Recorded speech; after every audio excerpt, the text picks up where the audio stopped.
వృషభ రాశి. ఈ రాశికి 11 ఆదాయము, 5 వ్యయము, రాజపూజ్యము 1, అగౌరవము 3. ఈ రాశి వారికి గురువు జన్మస్థానంలో,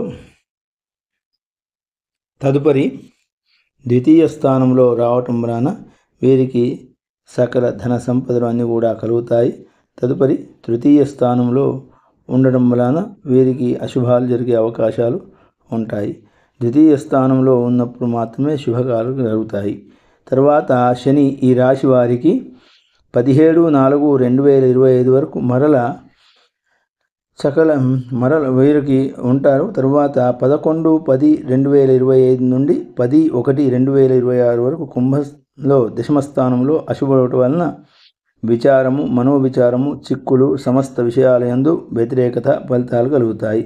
18/4/2025 నుండి 10/10/2025 వరకు మరల 11/1/2026 నుండి మీనరాశి లోపల 11వ స్థానంలో శుభుడవడం వలన ఆరోగ్యము, ధనలాభము, సంతాన ప్రాప్తి, సంతోషము, యత్నకార్యాలు ఇవన్నీ కూడా సిద్ధిస్తాయి. రాహు ఈ రాశి వారికి 30/3/2025 నుండి 16/5/2025 వరకు మీనరాశిలో 11వ స్థానంలో శుభుడవటం వలన వీరికి సకల శుభాలు కలుగుతాయి. పశులాభము, భోజన సౌఖ్యము, బంధుమిత్ర సహోదరులతోటి కలవటము ఇటువంటివి కలుగుతాయి.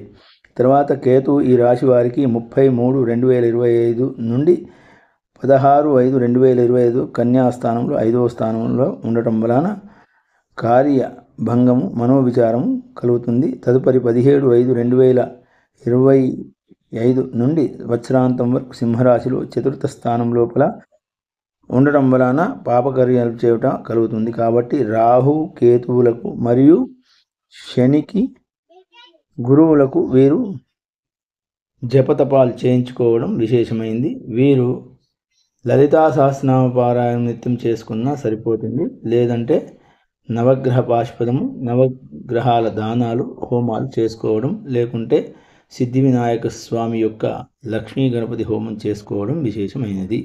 ఓం స్వస్తి.